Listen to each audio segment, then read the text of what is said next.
പ്രിയപ്പെട്ട വിദ്യാർത്ഥികളെ, department of general എഡ്യൂക്കേഷൻ്റെ ഭാഗമായി കരിയർ ഗൈഡൻസ് ആൻഡ് കൗൺസിലിംഗ് സെല്ലിൻ്റെയും വൊക്കേഷണൽ ഹയർ സെക്കൻഡറി എഡ്യൂക്കേഷൻ്റെയും ആഭിമുഖ്യത്തിൽ നടത്തുന്ന സുവോളജി ഓൺലൈൻ ക്ലാസ്സിലേക്ക് എല്ലാവർക്കും സ്വാഗതം.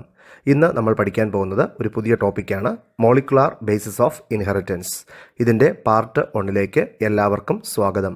ഫോക്കസ് ഏരിയ ബേസ്ഡ് ആയിട്ടാണ് ഈ ക്ലാസ് ഏകദേശം അറേഞ്ച് ചെയ്തിരിക്കുന്നത്.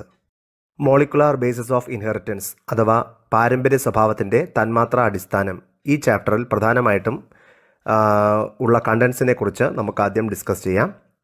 Major contents: 1. The structure of DNA. 2. Replication of DNA. 3. Transcription. 4. The genetic code. 5. Translation. 6. Gene regulation. 7. DNA fingerprinting. 8. Human genome project. ഈ ചാപ്റ്ററിൻ്റെ ടോട്ടൽ വെയിറ്റേജ് 6 മാർക്കാണ്. ആദ്യമായി നമുക്ക് DNA യെക്കുറിച്ച് പഠിക്കാം. DNA അഥവാ deoxyribonucleic acid. DNA is a polymer of deoxyribonucleotides. The length of DNA is equal to the number of nucleotides present in it. ധാരാളം ഡീഓക്സി റൈബോന്യൂക്ലിയോറ്റൈഡുകളാൽ നിർമ്മിതമായ ഒരു പോളിമർ ആണ് DNA. ഒരു DNAയുടെ നീളം എന്നത് അതിലടങ്ങിയിരിക്കുന്ന ന്യൂക്ലിയോടൈഡ്സിൻ്റെ എണ്ണം അനുസരിച്ചാണ്. ഒരു ജോഡി ന്യൂക്ലിയോടൈഡുകളെ ബേസ് പെയേഴ്സ് എന്ന് പറയുന്നു. ന്യൂക്ലിയോടൈഡുകളുടെ എണ്ണം ഓരോ ജീവിവർഗങ്ങൾക്കും യുണീക്ക് ആയിരിക്കും. ചില ഉദാഹരണങ്ങൾ കാണുക. A bacteriophage called 5174 has 5386 nucleotides. A bacteriophage called lambdaphage has 48502 base pairs. In Escherichia coli, DNA has 4.6 into 10 raised to 6 base pairs. In human beings, a haploid cell DNA has 3.3 into 10 raised to 9 base pairs. So, in human, a diploid cell has DNA length 6.6 into 10 raised to 9 base pairs. ഈ table ഓർത്തിരിക്കുക. ഈ ഓർഗാനിസങ്ങളുടെ DNA-യിലെ ന്യൂക്ലിയോടൈഡ്സിൻ്റെയും base പെയേഴ്സിൻ്റെയും എണ്ണം കാണാതെ പഠിക്കുക. The structure of a polynucleotide chain. Polynucleotides are the long polymer of nucleotides. DNA and RNA are examples for polynucleotides. ആ table ശ്രദ്ധിക്കുക. ഒരു ന്യൂക്ലിയോടൈഡിലെ പ്രധാനപ്പെട്ട ഘടകങ്ങൾ ഏതൊക്കെയാണെന്ന് നമുക്ക് പഠിക്കാം. A nucleotide has 3 components. A nitrogen base, a pentose sugar and a phosphate group. Nitrogen bases are 2 types, purines and pyrimidines. The pentose sugar include ribose sugar, which is a 5-carbon sugar in the case of RNA, and deoxyribose sugar, which is also a 5-carbon sugar in the case of DNA. Then there is a phosphate group. ആ table ശ്രദ്ധയോടുകൂടി പഠിക്കുക. A nucleotide has 3 major components: nitrogen base, pentose sugar and phosphate group. Nitrogen bases include purines and pyrimidines.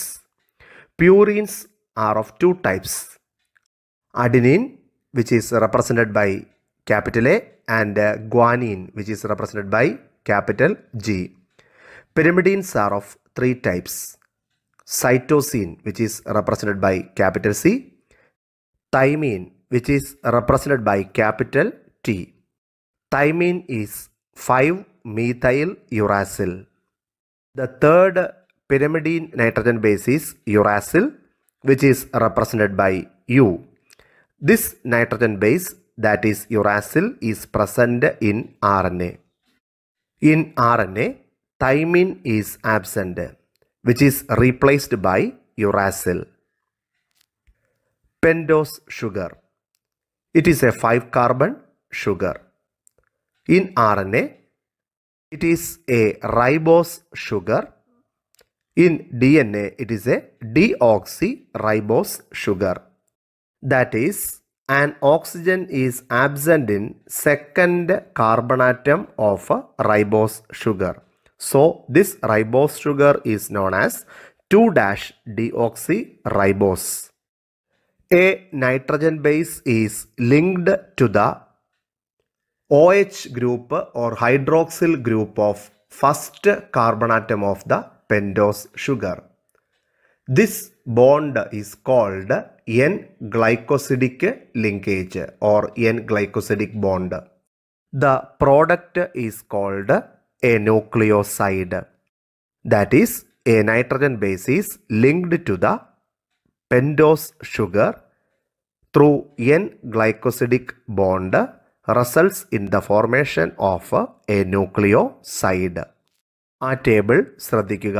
അവിടെ RNA ന്യൂക്ലിയോസൈഡ്സിൻ്റെയും DNA ന്യൂക്ലിയോസൈഡ്സിൻ്റെയും പേരുകൾ കൊടുത്തിട്ടുണ്ട്. ഇങ്ങനെ ഉണ്ടാകുന്ന nucleoside phosphate ഗ്രൂപ്പുമായി link ചെയ്യുന്നു. ഇതിനെ ഫോസ്ഫോ എസ്റ്റർ ലിങ്കേജ് എന്ന് പറയുന്നു. That is, a phosphate group is linked to the OH group of 5th carbon atom of pentose sugar of the nucleoside. The product is called a nucleotide. In the case of RNA and deoxynucleotide in the case of DNA. These nucleotides undergo polymerization, results in the formation of a polynucleotide, which is popularly known as DNA or RNA.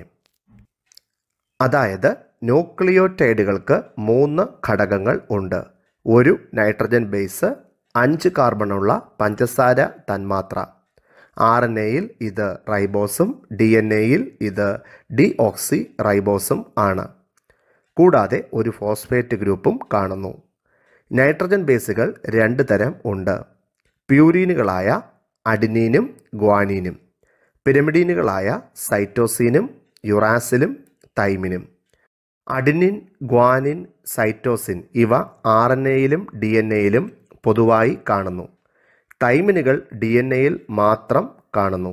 എന്നാൽ RNAയിൽ തൈമിന് പകരം uracil ആണ് കാണപ്പെടുന്നത്.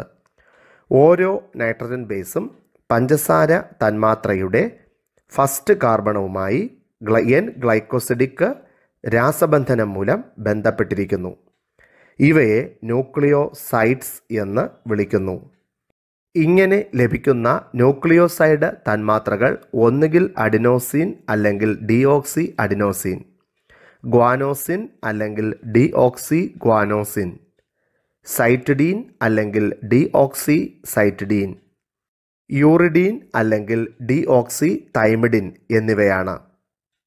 ഇനി ഇങ്ങനെ ലഭിച്ച ന്യൂക്ലിയോസൈഡിലെ പഞ്ചസാര തന്മാത്രയുടെ 5ാമത്തെ കാർബണാറ്റത്തിലെ OH ഗ്രൂപ്പുമായി ഒരു ഫോസ്ഫേറ്റ് തന്മാത്രയെ ഫോസ്ഫോ എസ്റ്റർ രാസബന്ധനത്തിലൂടെ ബന്ധിപ്പിക്കുമ്പോൾ ആ തന്മാത്രയെ ന്യൂക്ലിയോടൈഡ് എന്ന് പറയുന്നു.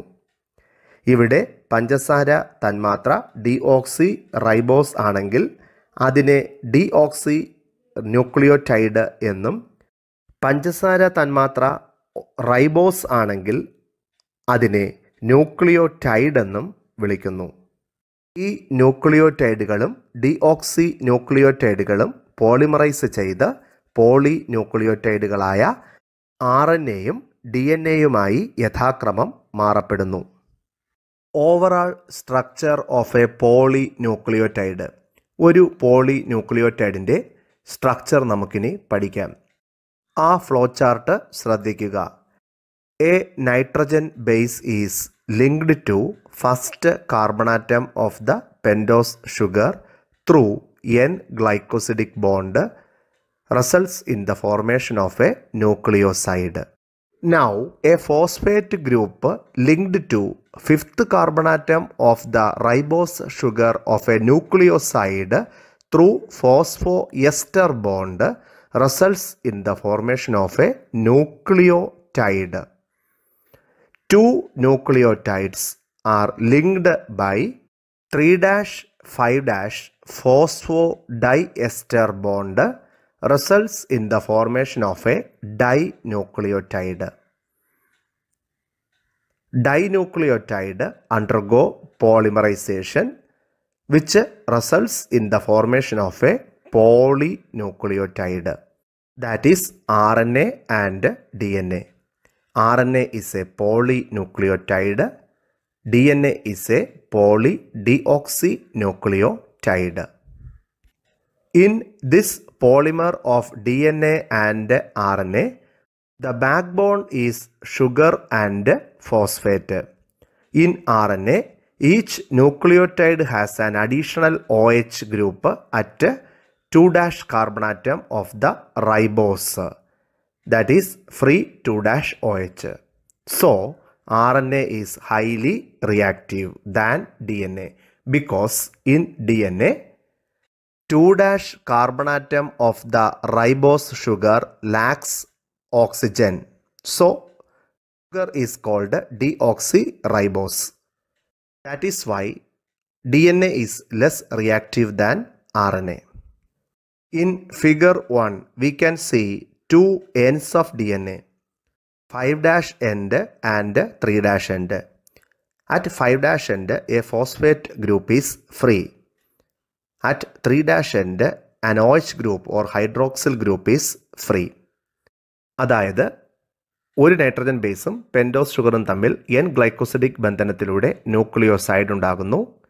തുടർന്ന് ഫോസ്ഫേറ്റ് ഗ്രൂപ്പ് ന്യൂക്ലിയോസൈഡിലെ പെൻറ്റോസ് ഷുഗറിൻ്റെ ഫിഫ്ത്ത് കാർബൺ ആറ്റത്തിലെ OH ഗ്രൂപ്പുമായി ഒരു ബോണ്ട് ക്രിയേറ്റ് ചെയ്യുന്നു. ഇതിനെ ഫോസ്ഫോ എസ്റ്റർ ബോണ്ട് എന്ന് പറയുന്നു. ഇങ്ങനെ ന്യൂക്ലിയോടൈഡ് ഉണ്ടാകുന്നു. രണ്ട് ന്യൂക്ലിയോടൈഡുകളിലെ പെൻറ്റോസ് ഷുഗറിലെ 3ഉം 5ഉം കാർബണാറ്റങ്ങൾ തമ്മിൽ ഫോസ്ഫോ ഡൈഎസ്റ്റർ ബന്ധനത്തിൽ ഏർപ്പെടുമ്പോൾ അവയെ ഡൈന്യൂക്ലിയോടൈഡ് എന്ന് വിളിക്കുന്നു. ഇങ്ങനെ അനേകം ഡൈന്യൂക്ലിയോടൈഡുകൾ ചേർന്ന് പോളിന്യൂക്ലിയോടൈഡ് ശൃംഖല ഉണ്ടാകുന്നു. ഇത്തരത്തിൽ ഒരു പോളിമർ രൂപം കൊള്ളുമ്പോൾ പഞ്ചസാര തന്മാത്രയുടെ 5ാമത്തെ കാർബണാറ്റത്തോട് ചേർന്ന് ഒരു സ്വതന്ത്ര ഫോസ്ഫേറ്റ് ഗ്രൂപ്പ് കാണുന്നു. പോളിന്യൂക്ലിയോടൈഡിൻ്റെ ഈ അഗ്രത്തിനെ 5- അഗ്രം അഥവാ 5- എൻഡ് എന്ന് വിളിക്കുന്നു. അതുപോലെ മറ്റേ അഗ്രത്തിൽ റൈബോസിൻ്റെ 3ാമത്തെ കാർബണാറ്റത്തോട് ചേർന്ന് ഒരു സ്വതന്ത്ര OH ഗ്രൂപ്പ് കാണുന്നു. ഈ അഗ്രത്തിനെ പോളിന്യൂക്ലിയോടൈഡ് ശൃംഖലയുടെ 3- എൻഡ് അഥവാ 3- അഗ്രം എന്ന് അറിയപ്പെടുന്നു.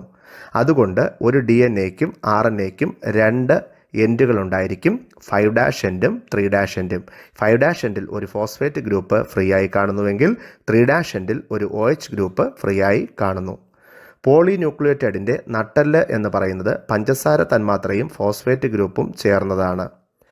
റൈബോസ് ഷുഗർ തന്മാത്രകളുമായി N-ഗ്ലൈക്കോസിഡിക് ബന്ധനത്തിലേർപ്പെടുന്ന നൈട്രജൻ ബേസുകൾ ഈ ബാക്ക്ബോണിൽ നിന്നും പ്രൊജക്റ്റ് ചെയ്ത് നിൽക്കുന്ന അവസ്ഥയിലാണ് കാണപ്പെടുന്നത്. ചിത്രങ്ങൾ ശ്രദ്ധിക്കുക. The history of DNA. See the table. Some scientists and their contributions regarding the discovery of DNA. 1. Frederick Miescher. In 1869, Frederick Miescher first identified DNA and named it as nuclein. 2. James Watson and Francis Crick. In 1953, Watson and Crick proposed the famous double helix model of DNA. It was based on X-ray diffraction data provided by Franklin and Wilkins. 3. Maurice Wilkins and Rosalind Franklin. They discovered the double helical nature of DNA through X-ray diffraction studies. Fourth one, Erwin Chargaff. Erwin Chargaff's rule well explains the base pairing in DNA. അതായത് D N എയുടെ ഹിസ്റ്ററിയുമായി ബന്ധപ്പെട്ട ചില സയൻറ്റിസ്റ്റുകളും അവരുടെ കോൺട്രിബ്യൂഷൻസും ആ ടേബിളിൽ കൊടുത്തിരിക്കുന്നു. ഒന്നാമതായി Frederick Miescher, അദ്ദേഹം 1869 ഈ ഡി എൻ എ ഐഡൻറ്റിഫൈ ചെയ്യുകയും അതിനെ ന്യൂക്ലിൻ എന്ന് പേരിടുകയും ചെയ്തു. 1953 ജെയിംസ് വാട്സൺ, ഫ്രാൻസിസ് ക്രിക്ക് ഇവർ ചേർന്നാണ് ഡി എൻ എയുടെ ഡബിൾ ഹെലിക്സ് മോഡൽ കണ്ടുപിടിച്ചത്.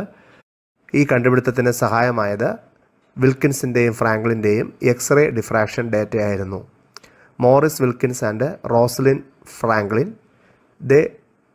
they proved DNA double helix through X-ray diffraction data.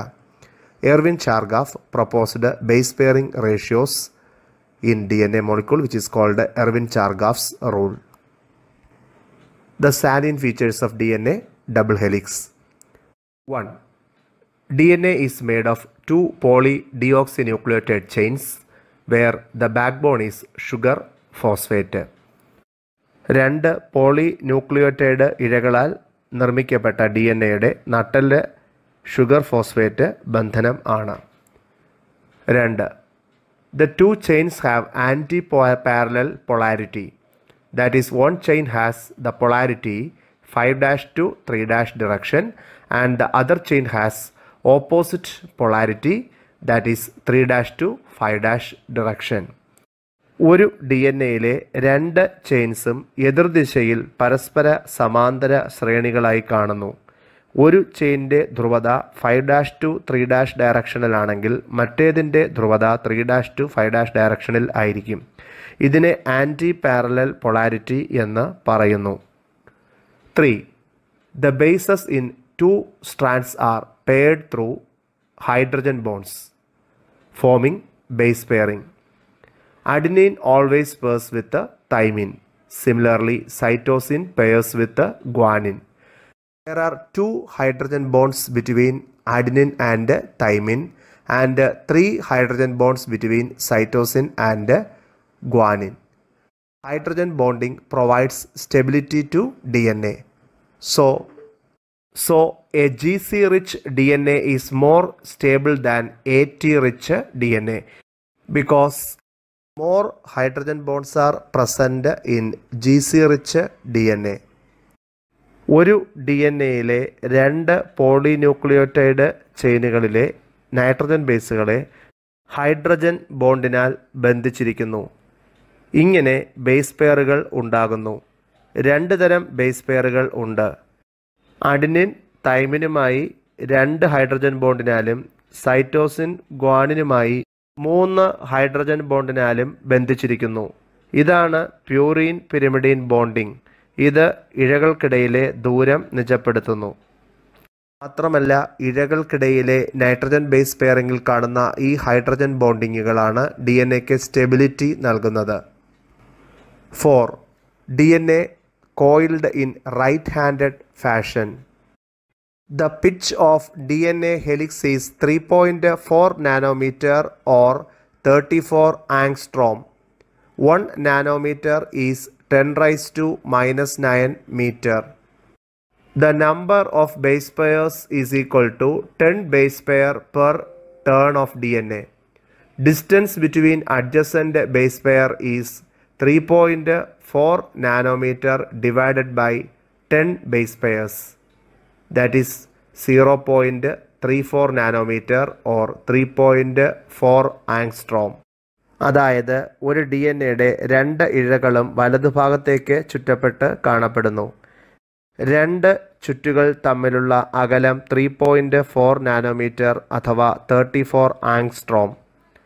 1 nanometre is equal to 10⁻⁻⁹ metre ആകുന്നു. ഒരു ചുറ്റിലെ ബേസ് പെയറുകൾ 10 ബേസ് പെയർസ് ആണ്. അതിനാൽ 2 ബേസ് പെയറുകൾ തമ്മിലുള്ള distance 3.4 nanometre divided by 10, that is equal to 0.34 nanometre or 3.4 angstrom. ഈ കാൽക്കുലേഷൻസ് ഒന്ന് ഓർത്തിരിക്കുക. 5th point, Erwin Chargaff's rule In DNA, the ratios between adenine and thymine to guanine and cytosine are constant and equals to 1. The proportion and percentage of adenine is equal to thymine and cytosine is equal to guanine. According to Chargaff, base pairing obey the following conditions. 1. The sum of proportions of adenine and guanine equals to the sum proportions of thymine and cytosine. 2. Ratio of sum proportions of adenine and guanine to thymine and cytosine equals 1. Let's consider the following percentage of nitrogen bases in DNA. Adenine 10%, then thymine will be 10%. If so, guanine will be 40% and cytosine also 40%. ഈ തന്നിരിക്കുന്ന values വെച്ചിട്ട് തന്നിരിക്കുന്ന conditions okay ആണോ എന്ന് നോക്കുക. First condition A plus G is equal to T plus C, അതായത് 50 is equal to 50. Second condition A plus G divided by T plus C is equal to 1, that is 50 divided by 50 is equal to 1. Conditions okay ആണെന്ന് കാണാം. ഇങ്ങനെ ചാർഗാഫ് റൂളിൻ്റെ സഹായത്താൽ D N എയുടെ ഒരു nitrogen ബേസിൻ്റെ ഫ്രീക്വൻസിയോ പെർസെൻറ്റേജോ തന്നിരുന്നാൽ നമുക്ക് മറ്റു nitrogen ബേസുകളുടെ ഫ്രീക്വൻസിയും അവയുടെ പെർസെൻറ്റേജും നമുക്ക് ഈസിയായി കാൽക്കുലേറ്റ് ചെയ്യാം. മോളിക്കുലർ ബയോളജിയിൽ ഇനി അടുത്തതായി പഠിക്കാനുള്ളത് ഡി എൻ എ പാക്കേജിങ്ങിനെ കുറിച്ചാണ്. വളരെ പ്രധാനപ്പെട്ട ടോപ്പിക്കാണ് D N A packaging. The need of D N A packaging. D N A is A long polydeoxynucleotide. Let's calculate the length of DNA of a typical mammalian cell. The length of DNA can be easily calculated through multiplying number of base pairs with the distance between two adjacent base pairs. That is, length of DNA is equal to number of base pairs into distance between two adjacent base pairs. അതായത് ഒരു D N എയുടെ length കണക്കാക്കാൻ base പെയറുകളുടെ എണ്ണവും രണ്ട് adjacent base പെയറുകൾക്കിടയ്ക്കുള്ള ഡിസ്റ്റൻസും അറിഞ്ഞാൽ മതി. ഇവ തമ്മിൽ ഗുണിച്ചാൽ നമുക്ക് ഡി എൻ എയുടെ ലെങ്ത് ലഭിക്കും. ഉദാഹരണമായി length of human D N A എങ്ങനെ കാൽക്കുലേറ്റ് ചെയ്യാമെന്ന് നോക്കാം. In A haploid human cell, example gametes, the DNA has 3.3 into 10 raised to 9 base pairs. So, in a diploid human cell, the DNA has 6.6 into 10 raised to 9 base pairs. We know that the distance between adjacent base pairs is equal to 0.34 nanometer or 0.34 into 10 raised to minus 9 meter. ഈ രണ്ട് വാല്യൂസും ഉണ്ടെങ്കിൽ നമുക്ക് D N എയുടെ length കണക്കാക്കാം. So length of human D N A is equal to total number of base pairs into distance between adjacent base pairs. That is 6.6 into 10 raised to 9 base pairs into 0.34 into 10 raised to minus 9 meter. After the multiplication, we get 2.2 meter. So, the length of DNA in a diploid human cell is 2.2 meter. Similarly, the length of DNA in a haploid human cell is 1.1 meter. The length of human nucleus is approximately 10 raised to minus 6 meter, that is 1 micron. The length of DNA is 2.2 meter. So, 2.2 meter long DNA is a huge polymer which need special packing to occupy in a small nucleus of 1 micron size. അതായത് മനുഷ്യരിലെ diploid കോശത്തിലെ D N എയുടെ length എന്ന് പറയുന്നത് 2.2 metre ആണ്. എന്നാൽ അതേ കോശത്തിലെ ന്യൂക്ലിയസിൻ്റെ size 1 മൈക്രോണുമാണ്. ഇത്രയും ചെറിയ ഒരു ന്യൂക്ലിയസിൽ 2.2 മീറ്റർ നീളമുള്ള ഒരു ലോങ് പോളിമറായ DNA ഓക്കുപ്പൈ ചെയ്യാനായി സ്പെഷ്യൽ പാക്കേജിംഗ് അനിവാര്യമായി വരുന്നു. ഇതിനെക്കുറിച്ചാണ് നമ്മളിനി പഠിക്കാൻ പോകുന്നത്. ആദ്യമായി DNA packaging in prokaryotes. Prokaryotes like E. coli, the nucleus is not well defined. In prokaryotes, nucleus is incipient. That means nucleus is devoid of nuclear membrane, nucleoplasm, nucleolus, etc.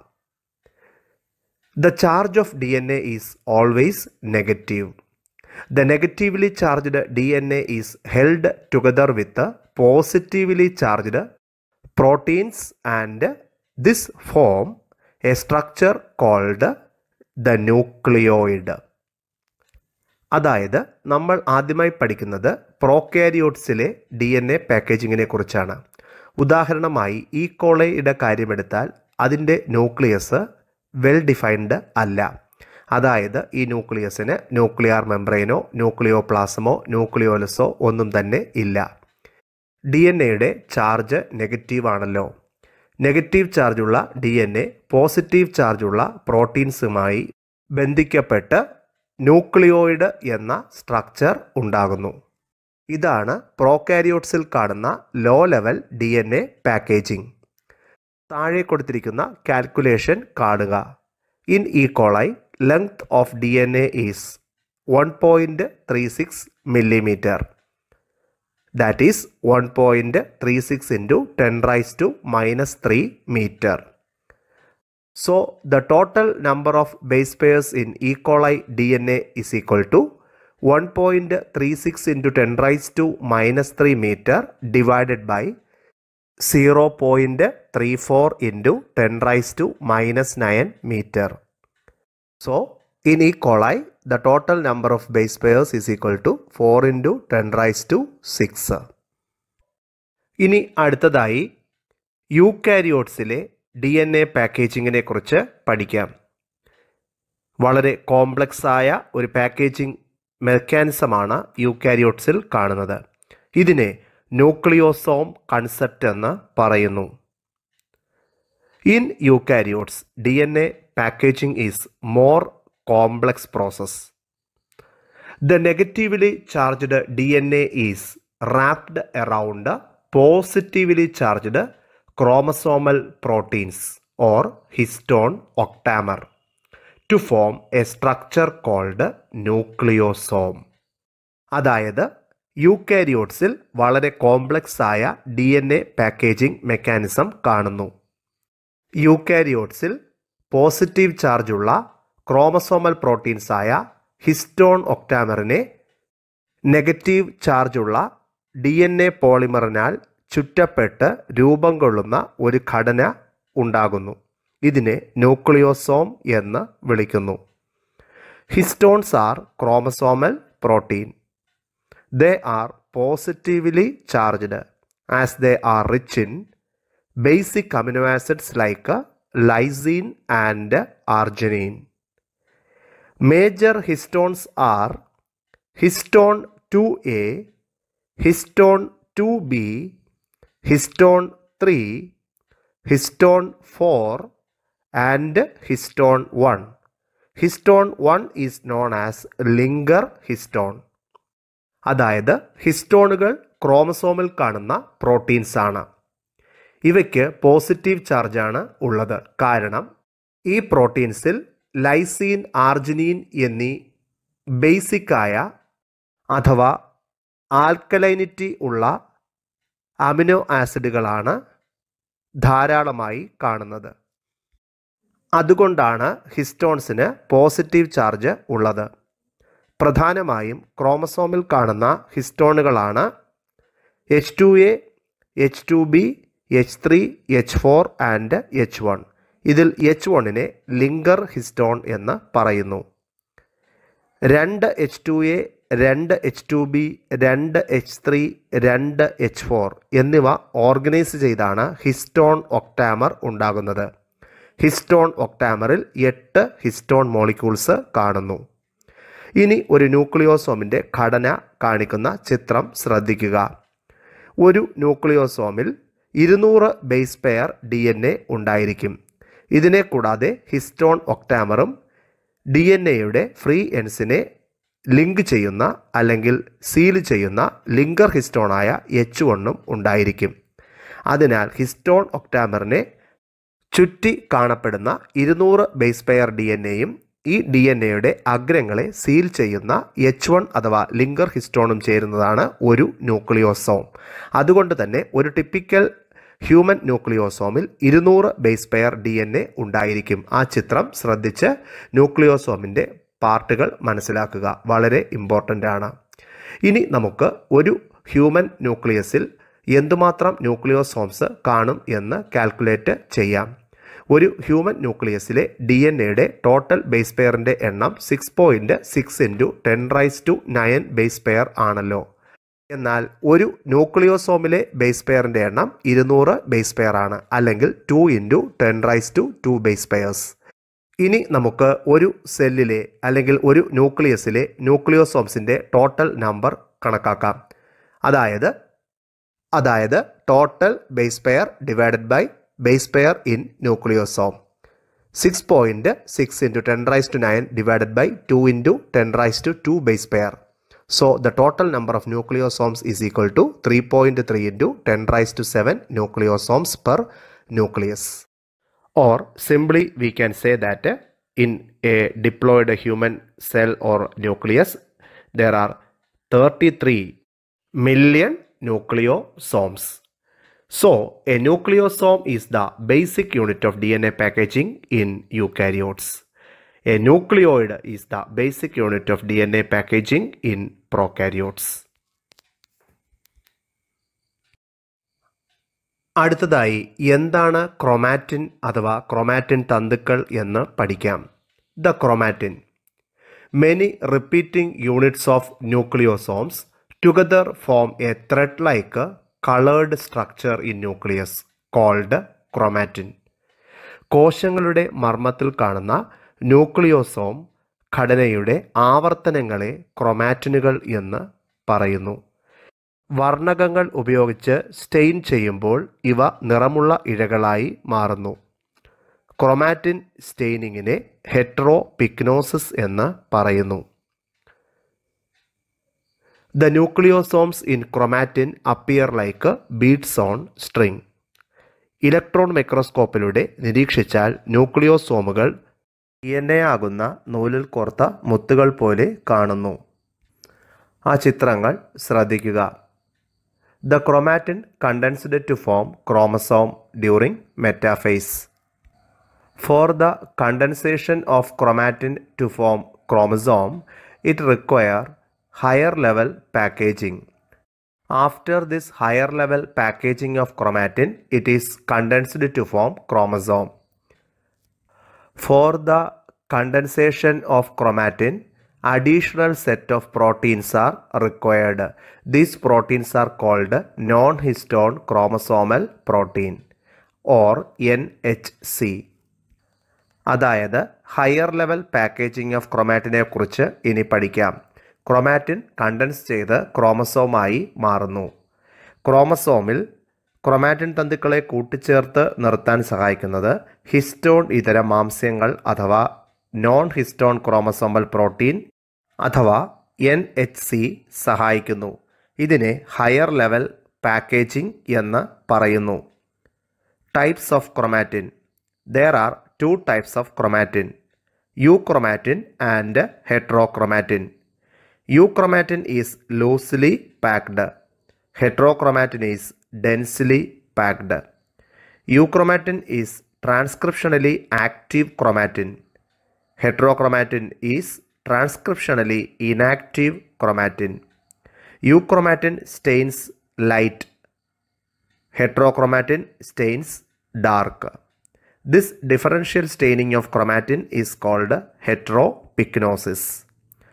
അതായത് ക്രോമാറ്റിനുകൾ രണ്ട് തരത്തിലുണ്ട്, യൂക്രോമാറ്റിനും ഹെറ്ററോക്രോമാറ്റിനും. യൂക്രോമാറ്റിൻ അഥവാ യൂക്രോമാറ്റിൻ തന്തുക്കൾ അയഞ്ഞ നിലയിലും ഹെട്രോക്രോമാറ്റിൻ തന്തുക്കൾ തിങ്ങിയ നിലയിലുമാണ് കാണുന്നത്. യൂക്രോമാറ്റിനിൽ അനുലേഖനം സജീവമാണ്, എന്നാൽ ഹെട്രോക്രോമാറ്റിനിൽ അനുലേഖനം നിർജീവമാണ്. യൂക്രോമാറ്റിൻ ചെറിയ അളവിൽ വർണ്ണകങ്ങളെ ആഗിരണം ചെയ്യുന്നു, എന്നാൽ ഹെട്രോക്രോമാറ്റിൻ ഉയർന്ന അളവിൽ വർണ്ണകങ്ങളെ ആഗിരണം ചെയ്ത് ഇരുണ്ട നിറത്തിൽ സ്റ്റെയിൻ ചെയ്യപ്പെടുന്നു. RNAയും DNA-യും തമ്മിലുള്ള ഒരു കമ്പാരിറ്റീവ് സ്റ്റഡി ആ ടേബിളിൽ കൊടുത്തിരിക്കുന്നു. ശ്രദ്ധയോടുകൂടി ആ പോയിന്റുകൾ നോക്കി മനസ്സിലാക്കുക. Next topic the search for genetic material. DNA ആണ് ജനറ്റിക് മെറ്റീരിയൽ എന്ന് തെളിയിക്കുന്ന ചില എക്സ്പെരിമെൻറ്റുകളാണ് ഇവിടെ പ്രതിപാദിക്കുന്നത്. ആദ്യമായി Griffith transforming principle experiment. Griffith in 1928 used mouse and Streptococcus pneumoniae bacteria for conducting his transforming principle experiment. He cultured Streptococcus pneumoniae in medium and raised 2 colonies of strains. One colony with a smooth strain, which was virulent type that caused pneumonia due to the polysaccharide mucus coating in the cell wall. The other colony has rough strain or R strain, which is non-virulent type. They cannot cause pneumonia because they lack the polysaccharide mucus coating in the cell wall. So Griffith raised 2 different strains, smooth strain or a strain which is the virulent type, and rough strain R strain which is the non-virulent type. Griffith injected the smooth strain or virulent strain into the mouse. The mouse died of pneumonia. Then he injected the rough strain or R strain, which is the non-virulent strain, to the mouse. The mouse lived. Then he injected heat-killed strain to the mouse. The mouse lived. Then he mixed the heat-killed strain to the live R strain and injected into the mouse. The mouse died of pneumonia. ആ ഡയഗ്രങ്ങൾ ശ്രദ്ധിക്കുക. DNA ആണ് genetic material എന്ന് തെളിയിക്കുന്ന ആദ്യ പരീക്ഷണമാണ് ഗ്രിഫിത്തിൻ്റെ പരിവർത്തന തത്വം അഥവാ transforming principle. 1928 Frederick Griffith streptococcus pneumoniae ബാക്ടീരിയയിൽ അനേകം പരീക്ഷണങ്ങൾ നടത്തുകയും ഈ പരീക്ഷണങ്ങളിൽ ബാക്ടീരിയകളിൽ അത്ഭുതകരമായ പരിവർത്തനങ്ങൾ ഉണ്ടാകുന്നുവെന്നും അവയുടെ ഭൗതിക ആകാരത്തിൽ വ്യതിയാനങ്ങൾ ഉണ്ടാകുന്നുവെന്നും കണ്ടെത്തി. സ്ട്രെപ്റ്റോകോക്കസ് ന്യൂമോണിയ ബാക്ടീരിയ വ്യത്യസ്ത മാധ്യമങ്ങളിൽ വളരുമ്പോൾ ഒരു വിഭാഗം തിളക്കമുള്ള സ്മൂത്ത് സ്ട്രെയിനും മറ്റുള്ളവ പരുക്കനായ റഫ് സ്ട്രെയിൻ അഥവാ R സ്ട്രെയിനും ഉണ്ടാകുന്നുവെന്ന് മനസ്സിലാക്കി. എസ്ട്രെയിനുകൾ വിറുലൻ്റ് അല്ലെങ്കിൽ രോഗകാരികളാകാൻ കാരണം അവയുടെ കോശസ്തരത്തിലെ മ്യൂക്കോ പോളിസാക്കറൈഡുകളുടെ സാന്നിധ്യമാണ്. എന്നാൽ R സ്ട്രെയിനുകളിൽ ഈ തന്മാത്രകൾ കാണുന്നില്ല. അതുകൊണ്ട് തന്നെ ഇവ ന്യൂമോണിയ ഉണ്ടാക്കുന്നില്ല. ഇവയെ നോൺ വിറുലൻ്റ് സ്ട്രെയിൻ എന്ന് പറയുന്നു. ഇനി പരീക്ഷണത്തിലേക്ക് കടക്കാം. ആദ്യമായി ഗ്രിഫിത്ത് S സ്ട്രെയിനിനെ എലികളിൽ കുത്തിവെക്കുന്നു. എലികൾ ന്യൂമോണിയ വന്ന് മരണപ്പെടുന്നു. തുടർന്ന് അദ്ദേഹം R സ്ട്രെയിനുകളെ എലികളിൽ കുത്തിവെക്കുന്നു. എലികൾ ജീവിക്കുന്നു. തുടർന്നുള്ള പരീക്ഷണങ്ങളിൽ ഗ്രിഫിത്ത് എസിനം ബാക്ടീരിയകളെ ചൂടാക്കി കൊന്നതിന് ശേഷം എലികളിൽ കുത്തിവെച്ചു. ഈ കണ്ടീഷനിൽ എലികളിൽ രോഗലക്ഷണങ്ങൾ ഒന്നും തന്നെ ഉണ്ടായില്ല. അതിന് ശേഷം അദ്ദേഹം ചൂടാക്കി നിർജീവമാക്കിയ എസിനത്തോടൊപ്പം രോഗമുണ്ടാക്കാൻ സാധിക്കാത്ത അല്ലെങ്കിൽ രോഗകാരികളല്ലാത്ത ആറിനം ബാക്ടീരിയകളെയും കൂട്ടിക്കലർത്തി എലികളിൽ കുത്തിവെച്ചു. അപ്പോൾ അവയിൽ രോഗലക്ഷണങ്ങൾ പ്രകടമാകുകയും അവ മരണപ്പെടുകയും ചെയ്തു. ഇങ്ങനെ മരണപ്പെട്ട എലികളിൽ നിന്നും എസ് ഇനത്തിൽപ്പെട്ട ബാക്ടീരിയകളെ വീണ്ടെടുക്കുവാനും അദ്ദേഹത്തിന് കഴിഞ്ഞു. ആ ചിത്രങ്ങൾ നിരീക്ഷിക്കുക. Conclusion. Some transforming principle transferred from heat killed virulent S strain to live R strain which is non-virulent. This make R strain into virulent strain. So the mouse died of pneumonia. അതായത് പരീക്ഷണങ്ങളിൽ നിന്നും അദ്ദേഹം ചില നിഗമനങ്ങളിൽ എത്തിച്ചേർന്നു. ചൂടാക്കി നിർജ്ജീവമാക്കിയ S ഇനം ബാക്ടീരിയകൾ ചില ആറിനം ബാക്ടീരിയകളെ പോളിസാക്കറൈഡ് ആവരണം നിർമ്മിക്കാൻ കഴിയുന്ന രോഗകാരികളായ എസ് ഇനം ബാക്ടീരിയകളാക്കി പരിവർത്തനം ചെയ്തു.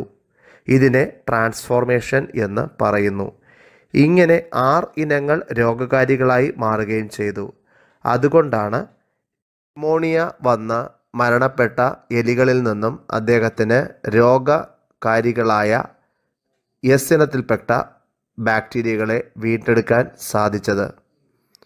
ഇത്തരം മാറ്റങ്ങൾ ജനിതക വസ്തുക്കളുടെ കൈമാറ്റം കൊണ്ടാണ് സംഭവിച്ചതെന്ന അനുമാനത്തിൽ അദ്ദേഹം എത്തിച്ചേരുകയും ചെയ്തു. അതായത് ഹീറ്റ് കിൽ ചെയ്ത എസ് സ്ട്രെയിനിലെ ചില ജനിതക വസ്തുക്കൾ ആർ സ്ട്രെയിനിലെത്തി ആർ സ്ട്രെയിനിനെ എസ് സ്ട്രെയിനായി ട്രാൻസ്ഫോം ചെയ്തു. ഇങ്ങനെ ഒരു നിഗമനത്തിൽ എത്താൻ മാത്രമേ ഗ്രിഫിത്തിന് സാധിച്ചുള്ളൂ. അടുത്തതായി നമ്മൾ പഠിക്കാൻ പോകുന്നത് ഫ്രെഡറിക് ഗ്രിഫിത്തിൻ്റെ ട്രാൻസ്ഫോർമേഷൻ പ്രിൻസിപ്പിളിന് ഒരു ബയോകെമിക്കൽ പ്രൂഫാണ്. ഈ ബയോകെമിക്കൽ പ്രൂഫ് നൽകിയത് 3 സയൻറ്റിസ്റ്റുകളാണ്: Avery, MacLeod, McCarty. They purified biochemicals like proteins, DNA, RNA, etc. from the heat-killed S strains in order to find out which one among them caused the real transformation. First, they treated the transformed virulent R strains with proteases in order to digest proteins and injected into mouse. The mouse died of pneumonia. So, protein is not the transformation principle. Then, they treated transformed virulent R strains with RNAs in order to digest RNA and injected into the mouse. The mouse died of pneumonia. So, RNA is not the transformation principle. Finally, they treated the transformed virulent R strains with DNAs in order to digest DNA and injected into the mouse. Mouse lives. So, DNA is the real transformation principle and the genetic material. Frederick ഗ്രിഫിത്തിൻ്റെ പരിവർത്തന തത്വത്തിൻ്റെ ജൈവരാസ സ്വഭാവം. ഇത് കണ്ടുപിടിച്ചത് every, MacLeod, മെക്കാർത്തി എന്നീ 3 സയൻറ്റിസ്റ്റുകളാണ്. ചൂടാക്കി നിർജ്ജീവമാക്കിയ S ഇനം ബാക്ടീരിയകളിൽ നിന്നും ഏത് ഘടകമാണ് 6 ഇനം ബാക്ടീരിയകളെ എസ് ഇനം ബാക്ടീരിയകളാക്കി പരിവർത്തനം അഥവാ ട്രാൻസ്ഫോം ചെയ്തത് എന്ന് കണ്ടെത്താനായി അവർ DNA, RNA, മാംസ്യം മുതലായ ജൈവരാസ പദാർത്ഥങ്ങൾ എസ് ഇനം ബാക്ടീരിയയിൽ നിന്ന് വേർതിരിച്ചെടുത്തു. കൂടാതെ ഈ പദാർത്ഥങ്ങളെ ഡൈജസ്റ്റ് ചെയ്യുന്ന രാസാഗ്നികളായ യഥാക്രമം DNAs, RNAs, പ്രോട്ടിയേസസ് എന്നിവ ഉപയോഗിച്ച് പരിവർത്തനം സംഭവിച്ച വിറുലൻ്റായ ആർ സ്ട്രെയിനിനെ ട്രീറ്റ് ചെയ്യുകയും യഥാക്രമം ഈ രാസാഗ്നികൾ ഉപയോഗിച്ച് ഈ ഓരോ തന്മാത്രകളെ വിഘടിപ്പിക്കുകയും അതിൽ നിന്നും പ്രോട്ടീനും RNAയും പരിവർത്തനത്തിൽ യാതൊരു പങ്കും വഹിക്കുന്നില്ലെന്നും കണ്ടെത്തി. എന്നാൽ DNA ഡൈജസ്റ്റിംഗ് രാസാഗ്നിയായ DNAs ഉപയോഗിച്ച് ട്രീറ്റ് ചെയ്ത വിറുലൻ്റ് ആർ സ്ട്രെയിനിനെ മൈസിലേക്ക് ഇഞ്ചക്ട് ചെയ്തപ്പോൾ മൈസ് ജീവിക്കുകയും ചെയ്തു. അതായത് മൈസിന് ന്യൂമോണിയ ഉണ്ടായില്ല.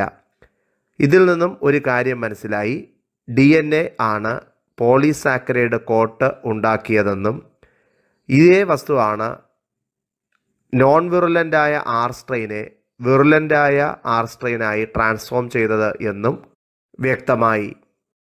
അങ്ങനെ ബാക്ടീരിയയിൽ പരിവർത്തനത്തിന് കാരണമായ തന്മാത്ര DNA ആണെന്ന് സ്ഥിരീകരിച്ചു. ഈ പരീക്ഷണത്തിൽ നിന്നും DNA ആണ് ജനിതക വസ്തു എന്ന നിഗമനത്തിൽ എത്തിച്ചേരുകയും ചെയ്തു.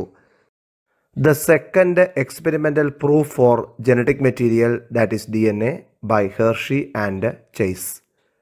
In 1952, Hershey and Chase experimentally proved that genetic material is DNA. അതായത് DNA ആണ് ജനിതക വസ്തു എന്ന് 1952 ഹെർഷയും ചെയ്സും പരീക്ഷണങ്ങളുടെ അടിസ്ഥാനത്തിൽ അസന്ദിഗ്ധമായി തെളിയിച്ചു. they conducted their experiments in bacteriophages. Bacteriophages are viruses that infect and kill bacteria.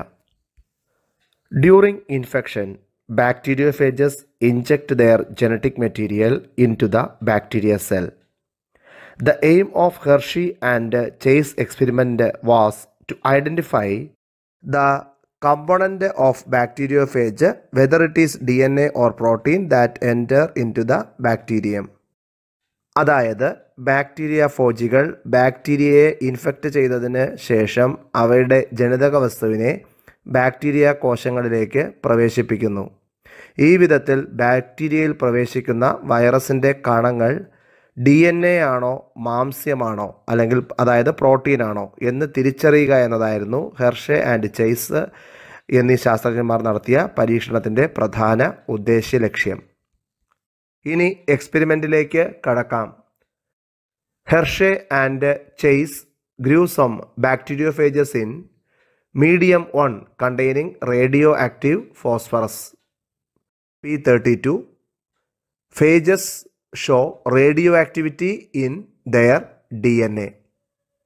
In the second medium containing radioactive sulfur, that is S35, phages show radioactivity in their capsid or protein coat. അതായത് ഹെർഷയും ചേസും കുറച്ച് വൈറസുകളെ radio ആക്റ്റിവതയുള്ള phosphorus മീഡിയത്തിലും മറ്റ് കുറച്ച് വൈറസുകളെ radio ആക്ടിവിറ്റിയുള്ള sulphur മീഡിയത്തിലും വളർത്തി.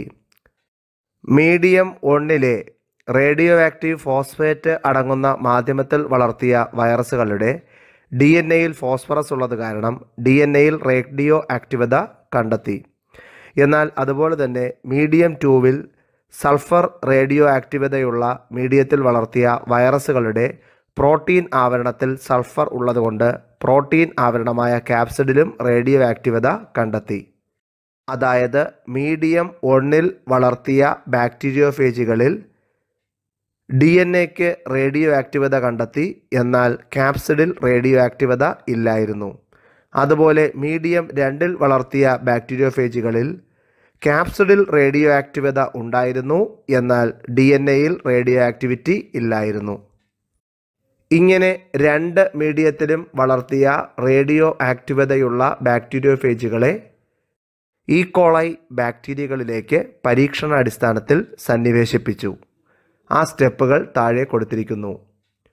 Infection. Bacteriophages from both colonies allowed to infect E coli. അതായത് 2 മീഡിയത്തിൽ നിന്നും ലഭിച്ച radio ആക്റ്റിവതയുള്ള ബാക്ടീരിയോഫേജുകളെ കൊണ്ട് ഈക്കോളൈ ബാക്ടീരിയകളെ ഇൻഫെക്റ്റ് ചെയ്യിക്കുന്നു. രണ്ടാമത്തെ step blending. Infected E coli cells were gently agitated in a blender to remove the virus particles or bacteriophage particles. അതായത് ബാക്ടീരിയോഫേജുകളാൽ infected ആയ ബാക്ടീരിയകളിൽ നിന്നും വൈറസിൻ്റെ മാംസ്യാവരണങ്ങളെ ഒരു ബ്ലെൻഡറിൻ്റെ സഹായത്താൽ കടഞ്ഞ് വേർപെടുത്തുന്നു. Third step centrifugation. ഇങ്ങനെ വേർപെടുത്തിയ വൈറസ് പാർട്ടിക്കിളുകളെയും ബാക്ടീരിയോഫേജുകളെയും ഒരു സെൻട്രിഫ്യൂജിൻ്റെ സഹായത്താൽ സെപ്പറേറ്റ് ചെയ്യുന്നു. അതായത് ഒരു സെൻട്രിഫ്യൂജിൻ്റെ സഹായത്താൽ ബാക്ടീരിയകളെയും ഫേജ് പാർട്ടിക്കിൾസിനെയും വേർതിരിക്കുന്നു. ആ കൊടുത്തിരിക്കുന്ന ചിത്രം വളരെ ശ്രദ്ധയോടുകൂടി നിരീക്ഷിക്കുക. ഈ എക്സ്പെരിമെൻറ്റിൻ്റെ പ്രധാന ഘട്ടങ്ങളായ ഇൻഫെക്ഷൻ, ബ്ലെൻഡിങ്, സെൻട്രിഫ്യൂഗേഷൻ എന്നിവ അവിടെ വിശദമാക്കിയിരിക്കുന്നു. ഇവിടെ മനസ്സിലാക്കാൻ സാധിക്കുന്ന കാര്യങ്ങൾ ഇതാണ്. റേഡിയോ ആക്റ്റിവതയുള്ള DNA-യോടുകൂടിയ വൈറസുകൾ ബാക്ടീരിയകളിൽ കടന്നപ്പോൾ ബാക്ടീരിയയുടെ DNA-യിൽ റേഡിയോ ആക്റ്റിവത കാണപ്പെട്ടു. എന്നാൽ റേഡിയോ ആക്ടിവിറ്റി ഉള്ള ക്യാപ്സിഡ് അഥവാ പ്രോട്ടീൻ ആവരണത്തോടുകൂടിയ വൈറസുകൾ ബാക്ടീരിയയിൽ കടന്നപ്പോൾ ബാക്ടീരിയകൾക്കുള്ളിൽ റേഡിയോ ആക്റ്റിവത കാണപ്പെടാതിരിക്കുകയും ചെയ്തു. അതായത് മാംസ്യങ്ങൾ വൈറസിൽ നിന്നും ബാക്ടീരിയകൾക്കുള്ളിലേക്ക് കടക്കുന്നില്ല എന്ന് മനസ്സിലായി. അതായത് DNA മാത്രമാണ് വൈറസിൽ നിന്നും ബാക്ടീരിയയ്ക്ക് ഉള്ളിലേക്ക് കടന്നത്. അതുകൊണ്ടാണല്ലോ റേഡിയോ ആക്റ്റിവതയുള്ള DNA അടങ്ങിയ ബാക്ടീരിയോഫേജ് ബാക്ടീരിയയെ ഇൻഫെക്റ്റ് ചെയ്തപ്പോൾ ബാക്ടീരിയയുടെ DNAയിൽ റേഡിയോ ആക്ടിവിറ്റി കണ്ടെത്തിയത്. ഇതിൽ നിന്ന് തന്നെ DNA ആണ് ജനിതക പദാർത്ഥമായി പ്രവർത്തിച്ചത് എന്ന് പൂർണ്ണമായി മനസ്സിലാക്കാൻ സാധിക്കും. ഇനി നമുക്ക് പഠിക്കാനുള്ളത് സെൻട്രൽ ഡോഗ്മയെക്കുറിച്ചാണ്. മോളിക്കുലാർ ബയോളജിയുടെ കേന്ദ്ര തത്വമായ സെൻട്രൽ ഡോഗ്മ പ്രപ്പോസ് ചെയ്തത് ഫ്രാൻസിസ് ക്രിക്കാണ്. ഫ്രാൻസിസ് ക്രിക്ക് അവതരിപ്പിച്ച മോളിക്കുലാർ ബയോളജിയുടെ കേന്ദ്ര തത്വമായ സെൻട്രൽ ഡോഗ്മ അനുസരിച്ച് ജനിതക സന്ദേശങ്ങൾ പ്രവഹിക്കുന്നത് DNA-യിൽ നിന്നും RNA-യിലേക്കും അതുവഴി മാംസ്യത്തിലേക്കുമാണ്. ഇതിനെ താഴെ പറയുന്ന ആരോ ചാർട്ടിൻ്റെ രീതിയിൽ റെപ്രസെൻ്റ് ചെയ്യാം. The DNA undergo replication and doubles its number. Messenger RNA or mRNA formed from DNA through transcription and proteins are formed from mRNA through translation. This is called central dogma. അതായത് DNA റെപ്ലിക്കേഷനിലൂടെ ഇരട്ടിപ്പിക്കുന്നു. ഇരട്ടിപ്പിച്ച DNA-യിൽ ട്രാൻസ്ക്രിപ്ഷൻ നടന്ന് മെസഞ്ചർ RNA ഉണ്ടാകുന്നു. മെസഞ്ചർ RNA-യിൽ ട്രാൻസ്ലേഷൻ നടന്ന് പ്രോട്ടീൻ തന്മാത്രകൾ ഉണ്ടാകുന്നു. ഇതാണ് central dogma. In some viruses flow of information is in reverse direction, that is from RNA to DNA. This is called reverse transcription. This was discovered by Temin, so this phenomenon is called Teminism. ഇനിയുള്ള നമ്മുടെ major ടോപ്പിക്കുകളെല്ലാം central ഡോഗ്മയിൽ അധിഷ്ഠിതമാണ്. അതുകൊണ്ട് തന്നെ molecular ബയോളജിയുടെ കേന്ദ്ര തത്വമായ central dogma വ്യക്തമായി പഠിച്ചിരിക്കുക. ഇതോടുകൂടി molecular ബയോളജിയിലെ focus area based ആയിട്ടുള്ള part 1 class അവസാനിക്കുന്നു. ഈ ക്ലാസ് ശ്രദ്ധയോടെ നിരീക്ഷിച്ച എല്ലാ വിദ്യാർത്ഥിനികൾക്കും നന്ദി.